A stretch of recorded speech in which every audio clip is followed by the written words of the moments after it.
Life is a song. And what if your faith could help you hit the high notes?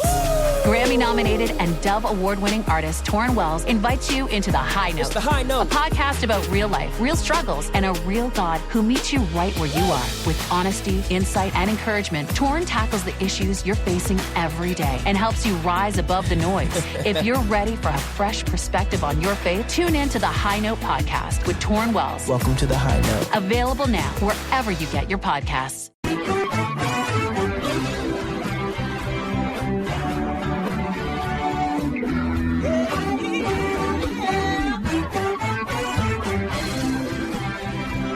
Hi, everyone, and welcome to Alzheimer Speaks Radio. I'm your host, Lori LeBay, and I'm so excited that you're joining us today. We are going to have a fascinating conversation, as usual, as we learn from people all around the world at all ages and stages of life. Stay tuned as we shift our dementia care from crisis to comfort. Here we go. What you think about, you will bring about.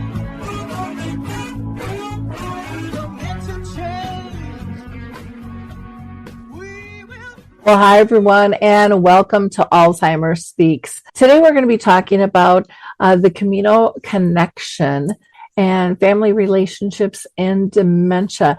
And we are lucky to have with us Andrea Hogan, who is the chair of ElderHelp in San Diego. And she also just wrote her memoir, The Closest Thing to Magic. And you are going to absolutely adore this book. And how they came up with the title for it is quite beautiful as well. But before I introduce you to Andrea, I want you to please go to Alzheimer Speaks, check out all of our free resources. We develop them for you. It costs you no money. And there's a wide variety. So if you like to read, if you like to watch video, if you prefer audio, there's tools, there's all kinds of stuff. Please take advantage of that and, let others know that it's there. Same with our sister company, Dementia Map, which is a global resource directory that we're just building out. Neither do you have to register for or remember another password. Both are free. We're just trying to make things a little bit easier for you. And then I would also just like to give a shout out to Q for Good. Q for Good is my webmaster. They are wonderful. They are timely. They are knowledgeable, and they communicate really, really well, which is absolutely fantastic. And if you mention my name or Alzheimer Speaks, they'll give you 10% off as well. So check them out. With no further ado, let's go ahead and talk to Andrea. Well, Andrea, I'm so excited to have you with us today. You're doing some fantastic work. I can't wait to hear your story regarding your book and your mom. But I'm going to ask you to introduce yourself to our audience before we get started, if you don't mind. Yeah, hi, Lori. Thrilled to be here and right back at you. I absolutely love the work that you're doing, and it's such an honor to be on this podcast with you today. So I am born and raised Irish native from the west coast of Ireland, from Galway, and I've been living in San Diego, California for the last 25 years. I've raised my family here. I went in search of the sunshine and found the sunniest place on earth, and it's really hard to leave. But I still have huge ties back in Ireland. All my family and a lot of my friends are still there. So I feel I'm living the best of both worlds. I have been in the tech world for the majority of my career. I'm a marketing executive at big names like Qualcomm and IBM over the years. And I recently started my own consulting practice and with All West Consulting, which was a nod to being from the west coast of Ireland and moving to the west coast of California, helping companies manage their go-to-market and marketing practice. I have I think the most recent and kind of relevant development for this conversation is I turned 50 and I took a pause on my career to really help my mother navigate a transition as she was coping with Alzheimer's from her, home into full-time care. And really, she had an accelerated case of Alzheimer's, which surprised us all in her mid-70s, and took this amazingly vibrant, independent woman slowly away from us. And as I was working through her care, I stumbled across a Camino book that she'd written when she walked Camino Santiago. And that really led to this amazing transition, which we'll talk about today, and a book that I wrote, and a passion that I'm pursuing to put a spotlight on Alzheimer's and what we can do to raise awareness for it, and how we can love ourselves and our family members that are going through it at the same time. Wonderful. Now you mentioned your mom, had Alzheimer's. Can you give us a little peek into the mom, you were raised by, Yeah. and how that changed during the progression? Yeah, such a great question. My mother was a amazing woman. She was she embodied what you think of when you think of Ireland, Irish women. She was very feisty, very lively, very energetic. She had been a radiographer her whole life, had a career. She had brought the first aerobics class to Ireland in the 1980s, getting women who were at home 5 days a week raising kids out of their home and moving and having fun. And she, was traveling on ski trips in the 80s when Irish women never left their homes or their husbands and went anywhere by themselves. So she was really like, we used to say, kind of, steel wrapped in spandex. She was just an amazing character. She walked into a room, she lit it up, she made everybody comfortable, and was real adventurous. She had loved to travel. She had taken trips all over the world in her 50s and 60s, and had really planned to do way more of that when she retired. Her body was very, very strong, which is a great irony and tragedy of the situation. When Alzheimer's struck, she's still quite physically strong. But had taken these great trips. She went to India for 3 months by herself at 66, when, traveling in India as a woman alone is not madly advisable, but she was just fascinated with that culture, felt there were a lot of parallels between that country and Ireland, and their struggle against, actually was against kind of the British and their struggle for independence, and a lot of similarities between that and Ireland, and then walked this Camino trip. So she was always looking for adventure, great spirited woman, raised 5 kids, was a great mother, and yeah, she gave us a lot of great traits, and set a bar high for us as children. Well, she sounds like the Jane Fonda of Ireland. Yeah. A strong woman, vibrant, advocating, just very confident and knowing right from wrong, and Yeah. knowing self-care is really important. So Yeah. what a cool mom to be raised by. That's Yeah. She was. She would walk into school. I remember she was also so glamorous. Like, she would come into my school, whatever, she needed to talk to the teacher, excuse me, early. And, the 80s, just think of it like she had the big perm hair. She'd have the mink or the fur. She had one coat that she adored. Nowadays, you wouldn't wear that. Animal activists would be all over you. But she'd walk into a room with this, she was just so glamorous with all the get up. And I love that about her. To me, she really set this idea in my head that you can be a lot of things and be a lot of things really well. She could be a mother, she could be a career woman, she could be, this glamorous person, she could be an adventurer, you could be, so really set that by example in me, this idea that you don't have to limit yourself to one thing, and we can be many things, which has been something I have loved, feeling confident about myself and my own career in life. Oh, I love that. I absolutely love that. Well, let's talk about the Camino connection with your mom. You want to explain a little bit about, it sounds like she went for the walk, which is, a lot of people might not know what it is. So I can have you explain that itself. Yeah, well, the Camino Santiago is it's 1,000-year-old plus pilgrimage, and it goes from Saint Jean Pied de Port in France, and it cuts right over across the Pyrenees, and it ends in Santiago in Spain, which is the northwest coast of Spain. And it is like I said, an ancient, originally religious pilgrimage. It takes about 35 days to walk. There's lots of different routes now, and you can actually technically start anywhere in Europe or the UK or anywhere, but the traditional route is from that south of France spot, close to Biarritz, and then over the Pyrenees, and then to Santiago. But people do this pilgrimage for a lot of reasons. Yes, people do it for religious reasons. Traditionally, over hundreds of years ago, that's why they were doing it. But now people do it really, for a lot of different reasons. Whether it's a physical challenge to walk, between 25 and 35 kilometers a day.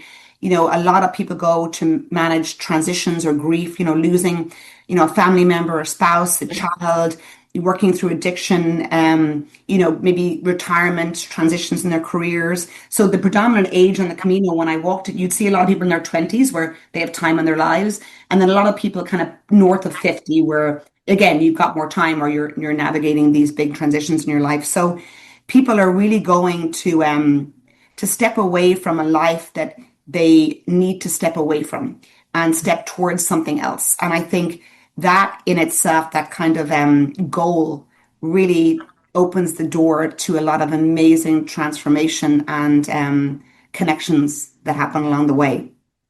Yeah, I've had several friends do the walk and they just come back a totally different person. It's just so spiritually deep. It's absolutely. I mean, they talk about these three, and it is very true. And I don't want to discount people go for a week at a time, and there's value in that, and you're going for different reasons. But there's something magical about doing the whole 35 days. They talk about it in 3 layers. Like the first one is this physical barrier you break through, and you're stronger after 10 days walking. Your body actually adapts. But then there's this kind of mental uncluttering of your brain, and this, transition from everyday lives that we have so much on our plates, right? Whether we're mothers or workers, or we have a full day of activities and emails we need to respond to and phone calls to make and responsibilities in our homes. And when you strip all that away, you have like all that clutter and noise and have nothing to do but just get up and walk to another town. This huge transformation happens mentally. And then the last leg is this kind of like soulful, spiritual that happens. It's not something that you can really plan when it's going to happen, but it is that last leg that it happens for people, generally speaking, where you feel like every part of you just transforms and you feel this lightness come over you. I kind of used it analogy where like every cell in my body had kind of a smiley face emoji on it. It was like this lightness of being and this and I don't think that could have happened if I hadn't done the whole stages. So yeah, it is amazing. And the reason the Camino connection, I know we've digressed from that, but if you want me to jump into why I did it, I'm happy to do that. Sure. That would be fine. I do want to make one comment before you jump in is, and again, this is just what I've heard from other people is, the physical preparedness of going and everyone thinks they're ready to go.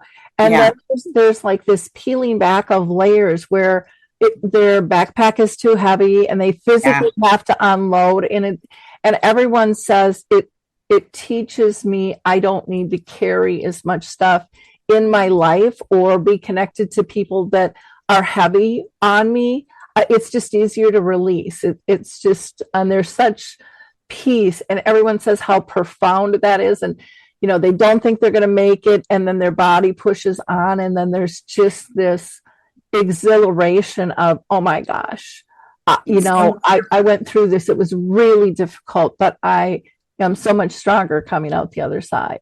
I love all of that. Is so true. And also the idea of carrying, like I was very prescriptive about carrying my weight. I didn't do much weight training, but I was also quite fit before I did it. A lot of people might not be.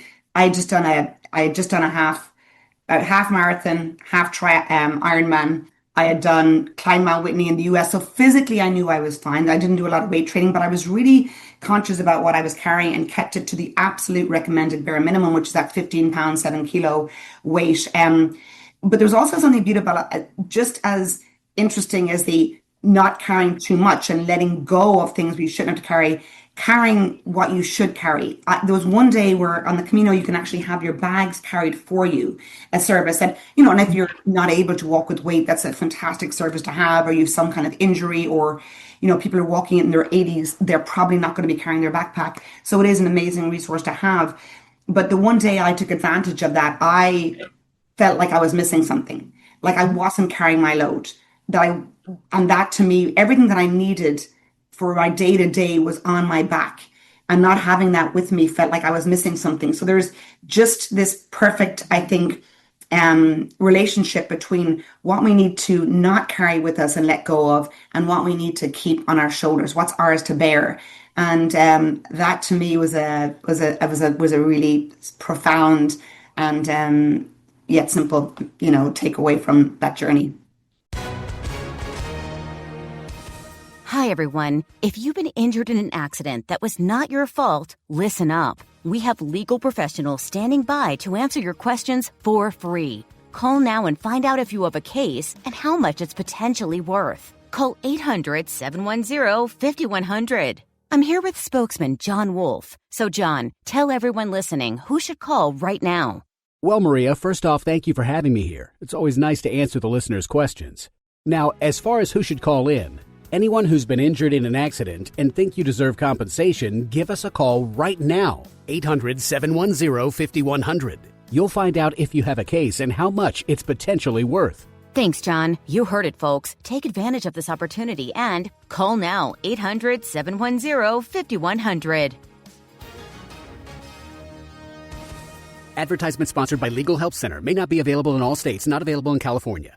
Oh, wow. Yeah, that I can see that as well. I can see that as well, that because you finally identified it, and then you don't want to let it go. Exactly. That self-preservation. So what made you decide to actually go, I'm going to follow in my mom's footsteps. I'm going to take this journey?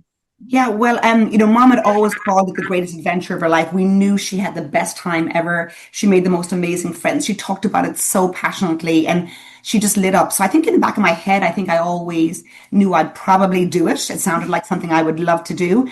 But when I was moving Mom back, I had taken time off work. I was moving Mom into this care facility, and as part of that process, I was going through all her stuff, and we were putting stuff in storage and dumping stuff. And I found this Camino copybook, and I hadn't known that she'd written or kept a journal on the Camino. She'd never mentioned that. So it was just a really simple kids copybook, school copybook. And she had kept a journal every day of the walking, and the people that she met and the things that she ate and the towns that she arrived in. And I just thought, it just hit me. It was like 12 years earlier that she'd walked, and it was coming up to September. It was in August, and I was off work and I was in Ireland, and I just thought, why not do this now? Like, there's never going to be a better time. So I think I called my husband, and, I was already there in Ireland 2 weeks. I said, look, I have a 15-year-old son at home. My daughter's already on her way in college. I said, is it all right if I think I want to do this? I want to walk the Camino. I, for a lot of reasons, I have some stuff to work through, and I think this would be a great thing to do. And he was like, absolutely. I got Ryan, you go and do this. And at that time, I had a sense that I wasn't just going to walk the Camino. I was going to walk kind of her Camino. And my plan was to read, her journal entry every day after kind of writing my own.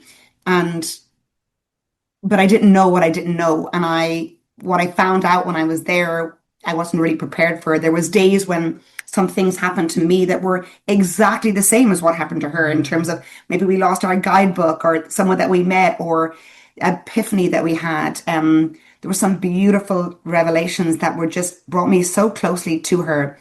But it also, I think, the journey gave me that time and adventure to let go of things that I'd over-identified with, and really take me back to a version of my mother, to remember the version of her that I adored and loved so much, and maybe find out pieces of her I didn't know that it would in some way make up for what I was losing in her as she lost more of herself to Alzheimer's. So I think I wasn't hoping to find that closure, but I was hoping to find her, one more time in her true essence while I still could. Well, and I like that you brought her journal with you for that comparison, because doing it afterwards would just not be the same. No, as being in the moment like that. And that would be fascinating to see going through the same and similar things as. Yeah. It was fascinating to see that. And I didn't actually take her copybook. I took pictures of it on my phone because I was so afraid that I would lose it. I didn't want to lose that copybook. So I took photographs with it. And when I wrote the book afterwards, it was like every single version. I didn't edit anything. Like, she's not grammatical errors, but some things were truncated. Some days she was quiet. I could have embellished, but I didn't. I wanted to really capture exactly what she wrote, how she wrote, when she wrote it, and that was really important to me, that I really captured the essence of her adventure. Yeah, and grammar is nice, but I think people really appreciate the real life. They know that Exactly. they write in shorthand, or I mean, even nowadays when you're on your phone, it corrects you, and it's like that's not what I wrote, I know, it's so true. And in fact, it's so funny in a stage of AI now. I was reading that, 90% of what people write now on social media is written by AI. So now the algorithms are looking for grammatical errors or the wrong punctuation, the wrong capitalization, spelling mistakes, and then they can identify that as legitimately written content versus AI. So I think we all got to go back. The bar for being human has never been lower. So start making those mistakes in your writings if you want them to percolate through social media. Oh, too funny, too Yeah. funny. Well, I want to talk a little bit about, the personal toll having a family member with dementia can take on you. Yeah. I Yeah. would imagine you felt I hate to use the word burden, but the heaviness, the loss, the grief. But there's also those joyful moments as well. But, how did that shape you as a person today? And other family members, how did they look at that as well? Because everyone's a little bit different. I know my brothers weren't as involved and as I was, and there are huge differences within our family. Yeah, absolutely. I speak about this in my book that, a parent, even without Alzheimer's, they have different relationships with every child, you're at different stages of your life with every child. So every child has a different version of what that parent was to them, one same person, but, in our case, 5 different experiences. But my mom and I were particularly close. I was a middle child. I had an older sister, an older brother, and then 2 younger brothers. And I mean, she really wasn't just my mom. She was my compass. She was my confidant. We spoke every day about everything and nothing, at small conversations, 10, 15 minutes, longer ones at the weekend. But I really spoke to her every day when I lived internationally. And she, in those conversations, I feel that she stitched steadiness really into my days. And when Alzheimer's started to take her, I felt like, my own foundation had cracked. I wasn't. It wasn't just that I was losing her. It was that I was losing the person who helped me locate myself and make sense of myself in the world. And no one tells you, I think, really about this disease, is that like the grief is, those of us who are going through it understand this, but the grief really does come in waves. Like it starts before you're technically allowed to grieve, in a sense. Like she's still here, and she's still, in a lot of ways, at the beginning, she was still very much herself. And she knew I was still hers and she was still mine. But the version I had known of her, her wit, her stories, her advice, being able to go to her in the true capacity of her being a mother to me and giving me the great advice that she always did, was starting to slip. And so that grief does really arrive in installments, and you have to keep functioning. I think from my siblings' perspective, my sister was doing, and that's why I went home, the lion's share of the care. My mom had breast cancer, and when she was in her early 70s, and my sister got her through that. And then as Alzheimer's hit, she managed care for her in the home. Then she had her come and live with her for a year, and it had taken a huge toll on her health, and I could see that happening. And my brothers had different relationships with my mom. One was living abroad, so he was quite, isolated. My youngest brother, one was living with, 2 of them living in Ireland, one struggling with his own stuff, and then one, just had a difficult relationship with my mother. So was struggling with finding that right level of kind of capacity to take care of her. And I do think from all my conversations with people that women generally are just equipped to be better caregivers. And I'm not saying that there haven't been great sons and male family members who stepped in and done so much, but from my conversations with people, the lion's share of the care and the support and the work seems to fall on the women in the family, and they do seem to step up more. And then I think professionally, you talk about this kind of the impact, it had a huge impact on me. It's definitely made me be more human. I spent years working kind of Silicon Valley tech world, high performance, high expectation, and I was really good at that. But I had really to understand that I'd over-identified with this career.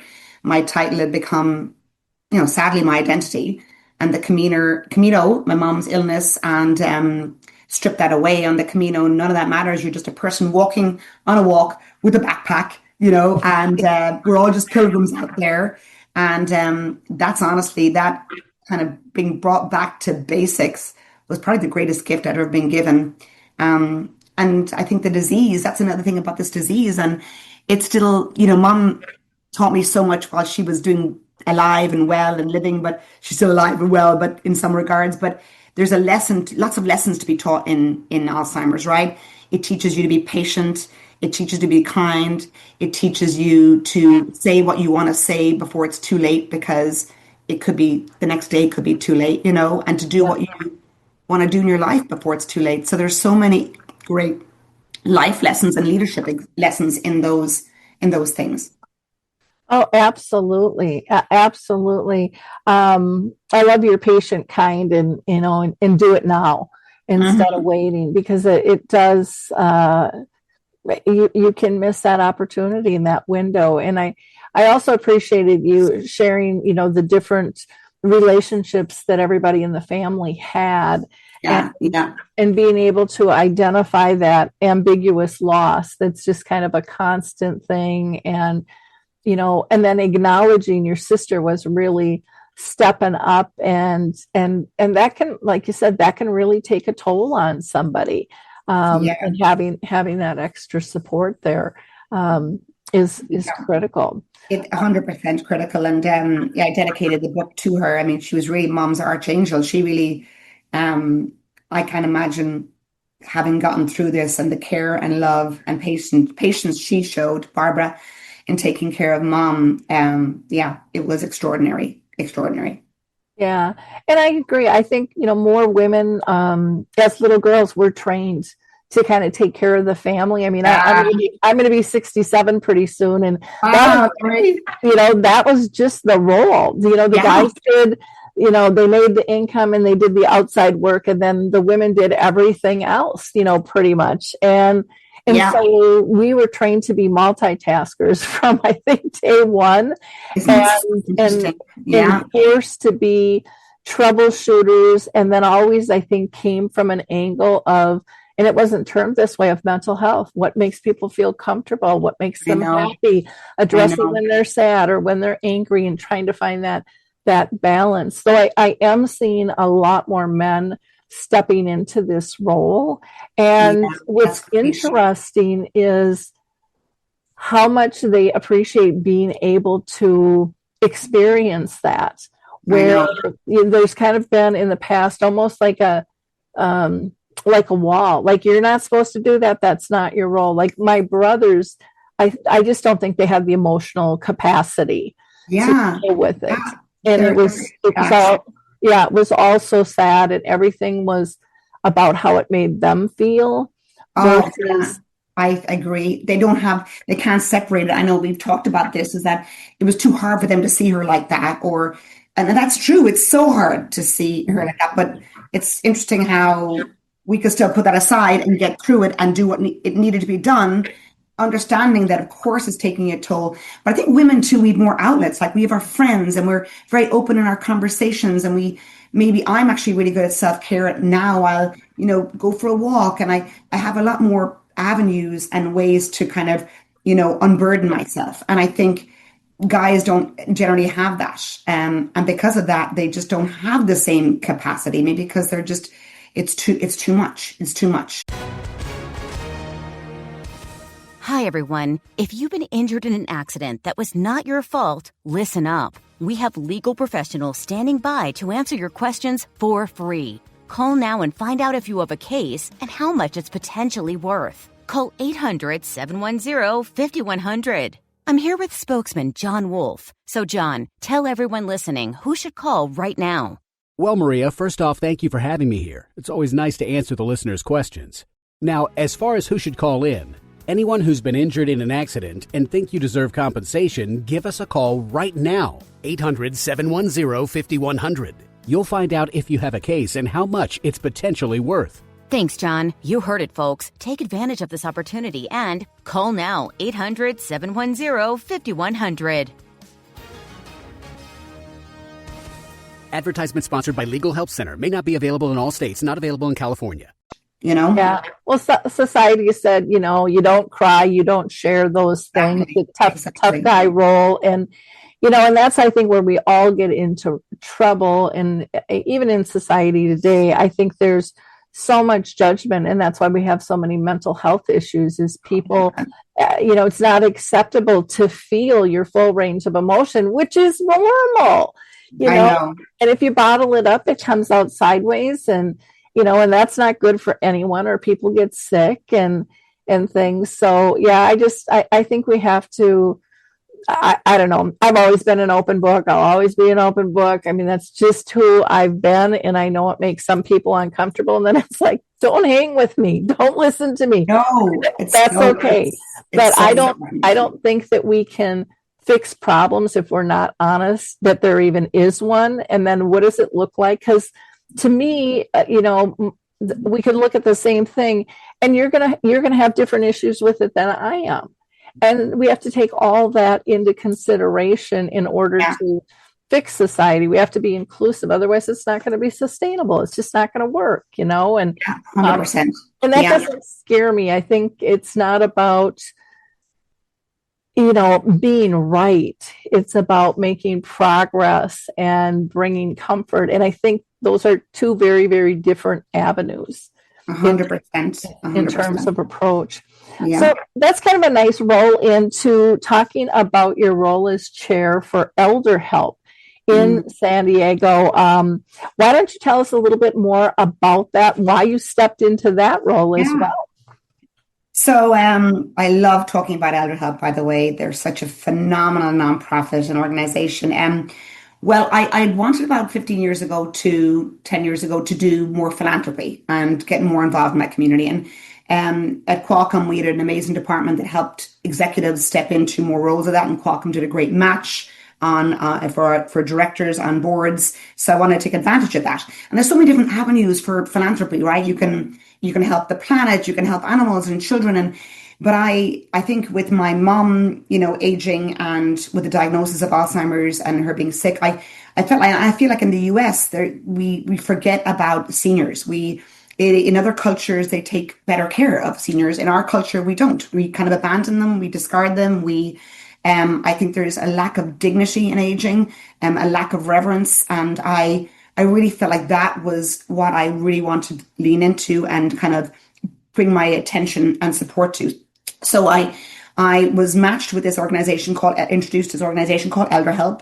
And their sole mission is really about letting people live in their homes as long as independently as possible. Because, Alzheimer's is a very interesting condition where people generally do better when they're in care because we talked about socialization and we talked about, they need more support. But there are most cases where people are losing their physical ability that they actually do. There's so many statistics that show that people will do and thrive and live longer. They'll have less accidents. They'll have less loneliness. They'll be happier and they just live longer if they're in their own homes as long as possible with the right level of care. So ElderHelp's mission is to keep people in their homes, get them all of the care and support they need through, we do check-ins, we do pantry visits for food, we do ride-alongs to doctors and hospitals and, grocery stores. We do, we have people go and check their homes out. Do they want to have some, light contracting work done? And, men and women who, offer their time to do that within their homes. It's just a superb organization. So I think, I couldn't watch my mom losing her independence, her memories, her ability, and not come away from that kind of changed, She had this very vibrant, independent life, and seeing her lose that was devastating to me. And ElderHelp exists because it's really about, I think for most seniors, staying in their home isn't just a preference. I think it's really about dignity. It's their identity. It's their continuation of self. And I wish more people understood is that, aging in place just doesn't happen. Aging in place does not just happen. It requires a community of people. It requires neighbors to check in. It requires services that bridge the gap, and organizations and people to volunteer. So my mom's situation was personal, but I think this is a universal issue that people need to rally around, and we're all navigating with someone we know who is aging or losing their abilities. And the more we talk about it, about how we fund it, how we resource it, and the more we can step in to support this community, I think the better of a generation we'll build behind us too. Yeah, to me, part of the difficulty is we don't know our neighbors anymore. Yeah. I mean, I always say when I grew up, I could go to any house in a 4-block radius, use the potty, get a Band-Aid, get a sandwich, get a hug. When I was up and on my way, call my mom, because we didn't have cell phones. And no one was afraid of that. No one was upset about that. Everybody just wanted to help. And now I look at where I live, and I blame it on the garage door opener, because that garage door opener goes up and we go into our house. We don't walk out to the mailbox anymore. No. And see our neighbors and visit. No. It's so bizarre. We've got a neighbor who's living with dementia, and my grandchildren are very involved over there. And, my daughter brings them all to the library, and she comes over for dinner, and a lot of times spends the holidays with us because the kids may or may not bring her, on certain days and stuff like that. Yeah. But I think, we have a lot of neighbors. And I mean, we've been in this house over like 35 years. And there are other neighbors who have been here close to that period of time, or well over 20. And, nobody else is really engaging. And, they talk about it, but they really don't. And it saddens me. Because she really does want to stay in her home, but she needs some assistance, with all of that. Yeah, 100%. Yeah. So now, do you guys work with technology and stuff too? I know there's a lot of cool things to help people stay in their home, or is it more volunteers and services?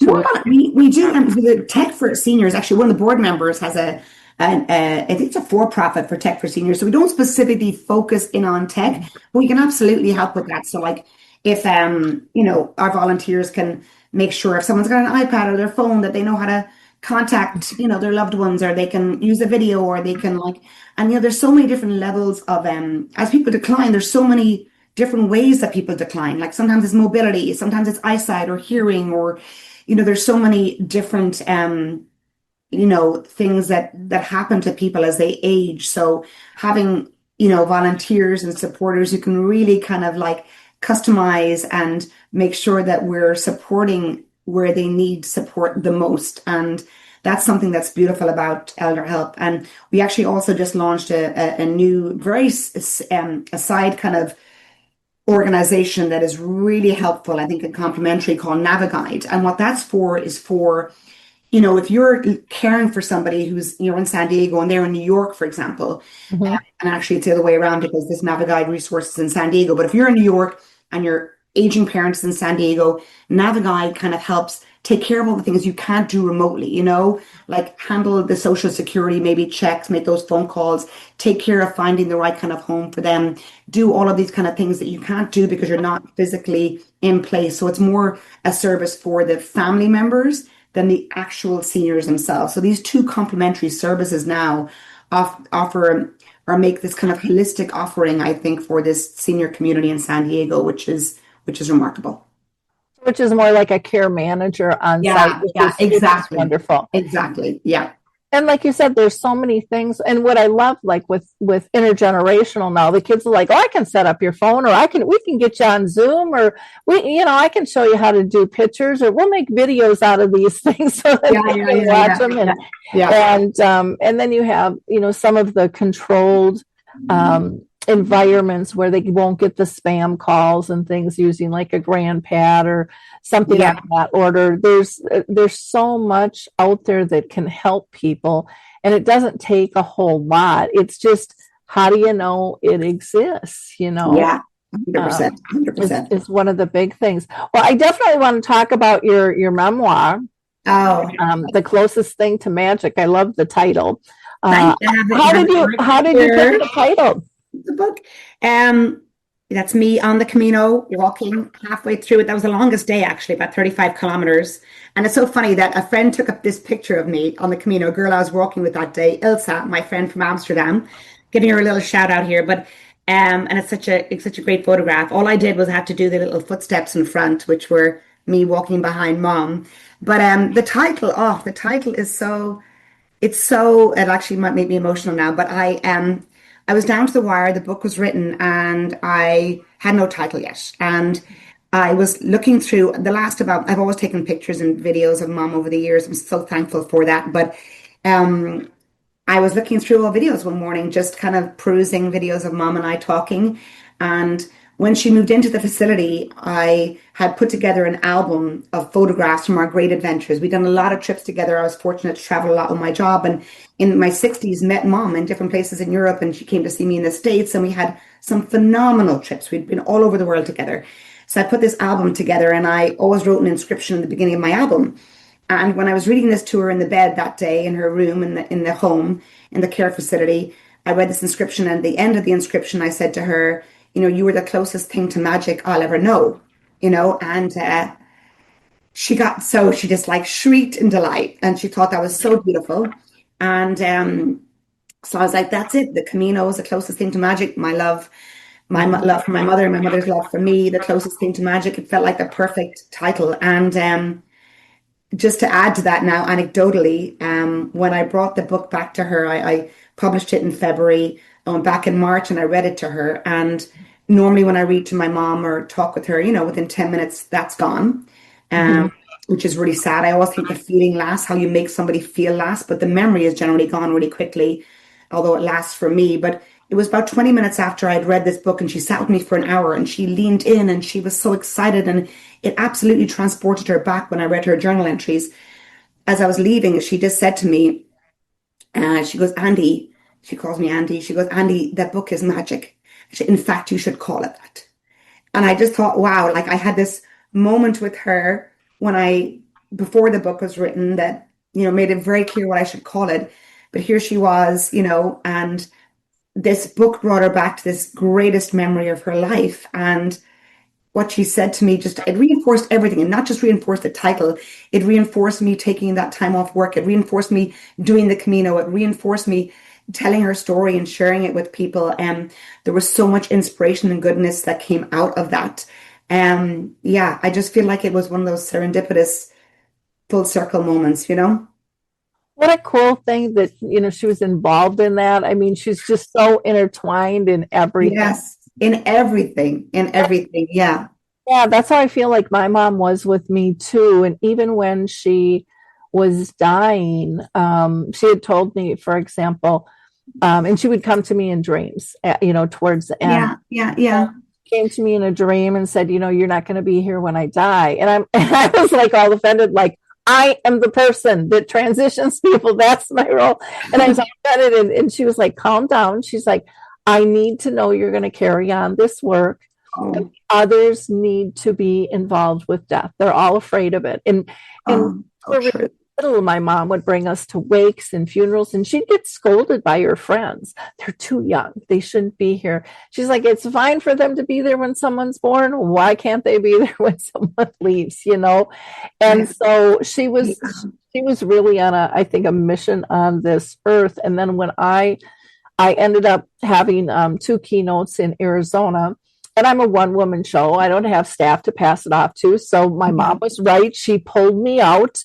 I think she just had it all lined up. And then, I had this wonderful communication the whole time I was gone. We did video conferencing, which I didn't even think my daughter did. Nice. I take her last breath. When I went on stage, I called her right before the first conference I was talking at. And I said, okay, I'm going on stage now. I said, I expect you to be here. We're in this together. And as I'm walking up the steps, I kind of tripped. I didn't fall, but I just, kind of was off balance. And I look up and the room got chilly, and it was just bright white orbs. You couldn't see a soul. It was just this bright white light. Yeah, yeah. And I was like, oh, wow, she's either here or she's passed. When I got done 2 hours later, I called my daughter, and my daughter said, Mom, it was the weirdest thing. She said, after you hung up the phone, Grandma's body got so hot and so red, and we did everything you told us. We had the pile of washcloths, and we're trying to cool her down, and her body did not cool down for, till about 10, 15 minutes ago. And I said, that's when I got off stage. And to me, that just confirmed she was there with me. Wow. Oh, lovely. That is so beautiful. Like, it made me, so beautiful. And it made me think of something I wrote in the book, which I think it's so perfect for that moment you had, like that grief walks alongside us, but so does love, so does love. And love is so much more powerful, and I think love is love knows the way, and I think in those moments like this sense that you can feel your mother, that love that she's transmitting out to you, that you feel it in that moment, like how powerful is that? How special is that? I think it's so beautiful. My mom walked the Camino when she was 68, and it's crazy, and she was still asking more of life. It's still curious, still collecting people and moments. And what a gift it is to still want to see more, to still want to do more, feel more, to still want to let others, when others have kind of called it a day, I just think I want that for everyone reading this book is, don't stop wanting, don't stop living. And you're out there being your best self on stage, with this mission that you have that is so powerful. And your mom is right there behind you, kind of, encouraging you and making sure that you feel her. I think that's so beautiful. Yeah, I think she lived as long as she did to teach me so much to be able to share with others. I do feel like this is all God sent, and I know I've been channeled certain things to do that just even my book, Betty the Bald Chicken, that just came to me in a dream, on lessons on how to care and just, but I think, you get what you look for. And if you open yourself up to not limiting yourself to what other people told you life is supposed to be. Yes. Because I found, and I don't know if you did, I found different levels of unconditional love I didn't even know existed. I mean, it just kept getting deeper and deeper, and it just kept raising. And yet communication was like dwindling down, but the connections were so much stronger, and we were always super close. Yeah. I found that just fascinating too. Yeah. Yeah. Caring for someone with dementia is one of the toughest journeys, but you don't have to do it alone. I'm Allison Schreier, and my experience caring for my husband inspired me to create Zinnia, a therapeutic streaming service designed to support people living with dementia and reduce caregiver stress. Zinnia offers research-backed videos intentionally created for people with dementia, engaging, calming, and easy to follow. Whether you need to ease agitation, create moments of joy, or make daily routines smoother, Zinnia is here to help. Family and professional caregivers use our content to turn challenges into opportunities for connection. Accessible by subscription on mobile devices and connected TVs, Zinnia is simple to use whenever you need it. Because when caregiving feels easier, life feels better. Go to zinniatv.com and sign up for a free trial today. Use the code RESOURCE for 15% off an annual Zinnia subscription. 100%. 100%. With your background, as a tech executive, you could talk about 10 million things, in the world. Why step into this advocacy for Alzheimer's and dementia now in your life? Yeah, you have a really good question. I mean, I think we talked a little bit about this, but the title and the resume don't protect you from any of this. The life that you're living doesn't protect you from any of this. I had built a kind of life that looked really impressive on paper, but when I was standing in that nursing home in Galway, watching my mom not recognize her own reflection and say hi to this person she thought was somebody else, in the mirror, none of that meant anything, What mattered to me really was, how I showed up. Was I showing up enough?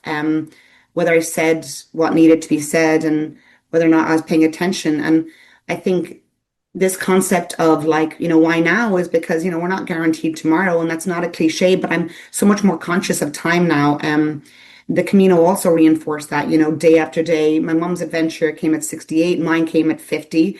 I didn't want to be that person who always thought someday, because someday comes up really fast and someday is different for everyone and you might miss that someday. And I watched a show recently and I thought it was so interesting. It talked about how, people wait their whole lives. And there was this couple and they were talking about they'd saved a lot of money and they had all this money now in retirement and they were in their late 70s in some fabulous resort in Thailand and they were walking on the beach and they were looking at other people like them. They had their big hats on, their faces full of sunscreen and long shirts so they wouldn't get any sun. And as they walked on the beach, they realized like the people were afraid of the sun. No one was running on the beach. No one was jumping in the water. No one was like, there was no real major love between the couples, that they could see it in the faces of all these people that the moment had passed. Then they knew it. They knew it themselves by their expressions. And I think that is the important part, that we have to somehow manage to live our lives fully, and I mean this from the bottom of my heart. If you're in the thick of a journey now as a caregiver or daughter or son watching someone you love slip away, you're allowed to still live. You have permission to still have your adventure. You still should take the trip. The grief and the joy can coexist. Like you still are entitled to find that joy. They're not mutually exclusive. My mother taught me that too. She took all these adventures. She had all these moments in her life that in between tough times too. She got divorced. She lost her parents. She had miscarriages, but she really lived her life. And it's those moments that are, still rippling outwards through me, and out through the book. Hopefully everyone who reads it, I had people reach out to me and say, God, Andrea, your mom, I haven't taken a night away by myself. I've been scared to travel by myself. Your mom was 68 and she went across a country, walked across a country. Like, I think I need to do something. I need to go on a trip. I need to eat in a restaurant by myself. So just people being inspired by our story. And, that to me is just, I hope that's what this book does. I hope that it also teaches us to maybe tell the stories of the people that we love, and give caretakers a permission to take that time for themselves, to plan something, to take a break. Fueling yourself is not selfish. It's survival, and I think that's the most loving thing you can do for yourself. So I think really at the end of the day, what I would ask for someone who's, listening to this today or reading the book is that they just, call the person that you love the most, tell them you love them, ask them to tell you something about their life, their story. And like I said, if you're in the midst of all of this journey, taking time for yourself, being patient with yourself, loving yourself is important. And if you want to hear about an adventure about a mother and a daughter and maybe find some inspiration for your own path, maybe buy the book. Proceeds are going to Western Alzheimer's, which is an Irish organization, which has been a phenomenal resource. And I know, Laura, your website and what you do, phenomenal resources there. I think people don't realize all of the great resources that are around them and use them, leverage them, because you kind of need them. We're not an island and we need that support. Oh, for sure. I love that you're giving people permission to still live their life. Because you don't want to be like me. I remember when my dad died in 2001 and my mom was then placed. And so I had a little bit of freedom, and people go, well, what are you going to do now? And I didn't have a clue. And they're like, well, what do you like to do? I've not asked myself that question in, 15 years. It's yeah. And so I was one too that never traveled alone. I didn't go out to a restaurant, and it was really an exploration of what am I even capable of doing? Why am I doing this? And who do I want to be? And it was really a confidence builder in an exploration of what do I like? What do I want in my life? Because we don't ask those questions enough. And I was lucky I had friends that didn't give up on me. They would call every week, come on, have coffee. And I'm like, I don't have time. And then my audience has heard this story before. And I went one time just to kind of tell them off, just to be like, okay, I'm here, leave me alone. Don't do it because I'm full. I can't deal it. deal with it. I stayed 2 hours and we laughed and we cried, and I never missed coffee again because I didn't realize how empty I was. And when we're empty, we can't care as well. We're not balanced. 100%, 100%. I love that our friends, like it's finding that, by the way, I think there's a balance between, we need that friendship, that support, that love, right? But we also need time alone. Like we don't know who we are, what we want, how we want to show up unless we have that time. And it can be your reflections and meditation in the morning. But I think like extended time alone, there's nothing better than that. Like being out in the world by yourself, where you have to make decisions for yourself, but also are free to do whatever you want. When you're on a trip by yourself, it's very different than when your partner or your friends, you can do whatever you want to do. So it not just kind of teaches you kind of to be more courageous, but it also gives you that license and freedom to make decisions for yourself that you yourself want. And I think that is really, really important. So I'm a huge advocate. I've always loved travel alone, but and I'm a huge advocate for it. And yeah, start small. It might be that first time you're having coffee by yourself, or in a movie theater by yourself, or dinner by yourself. That's okay. But you'll start to feel a little more confident and a little more capable. And I think you're never too old to flex that muscle, you know? Well, and I think it's good to give yourself that time alone. So many people are afraid of alone time. And it's just like I savor in it. I mean, I did when I was a kid. I would I remember when I was 16, I got my driver's license, and I'm like, I'm going to go up to the lake, and they're like, we can bring some friends. Nope. And my friends are mad because I want to go to the lake, and I'm like, no, I want to go fishing. I want to go swimming. I want to do what I want when I want to do it. And that was, I was always kind of a freak compared to most kids that wanted everybody around them all the time. But I wanted peace. I wanted calm. I wanted that quiet time. I loved it. It was really refreshing, to me. It's so important. I think people either index, we're either recluses or we're like filling every minute of every day with the social calendar. Like, so to find that balance, I think is really important. Yeah. There's value in both. Yeah, exactly. Well, Andrea, thank you so much for joining us today. This has been a great conversation.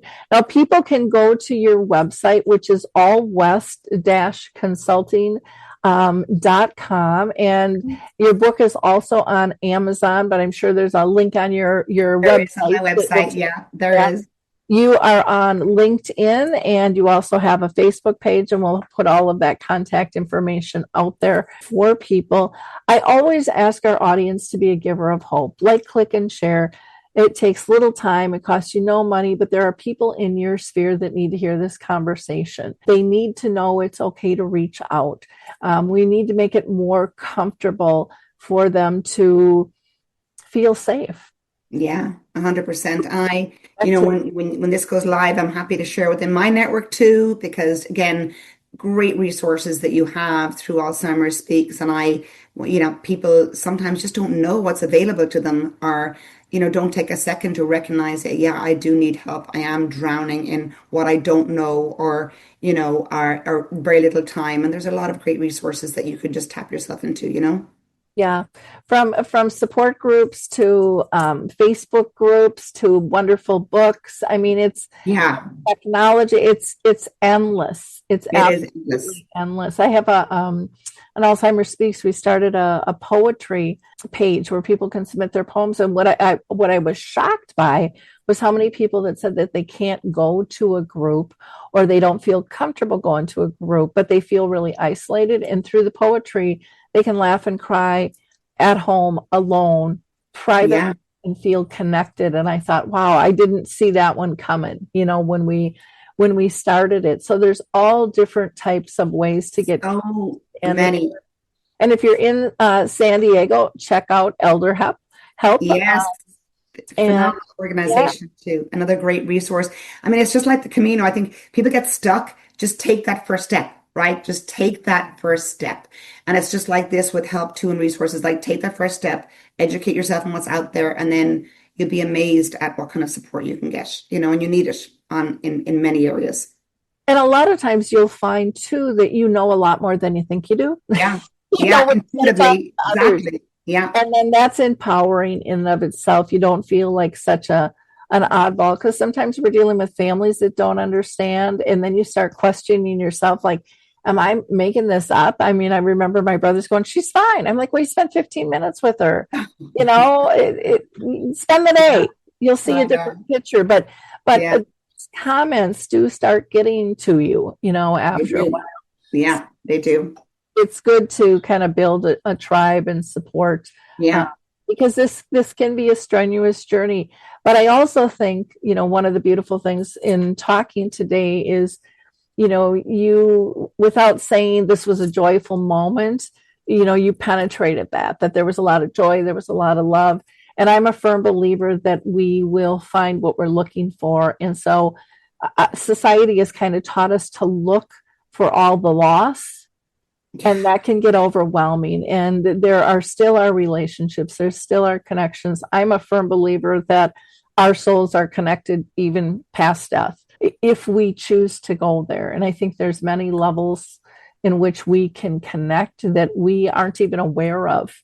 100%. And you have to start each day with that gratitude. And like I said, it's, to me, that's really critical. I could mourn the fact that I lost my mom in her mid 70s, and but I can also be grateful for that. I can choose to be grateful for the fact that I had her for 75 years and we had amazing, amazing moments. And that's why I think the lessons here too are, enjoy people while you have them, but also enjoy what you have in the moment that you have. Like today is really rough with mom, but today is better than tomorrow's going to be and the next day. So you have to be present and fully be grateful for whatever point of the journey you're at with this person, and meet them where they're at and never stop bringing them back to who they are. Like I think people think, oh, they're too far gone. Like there's no way back. There's not. There's always way back.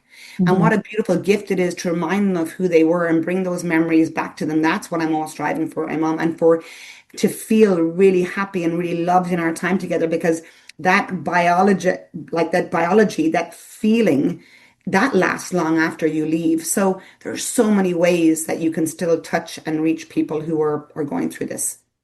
And I think that, to me anyways, the smaller moments as the disease progressed,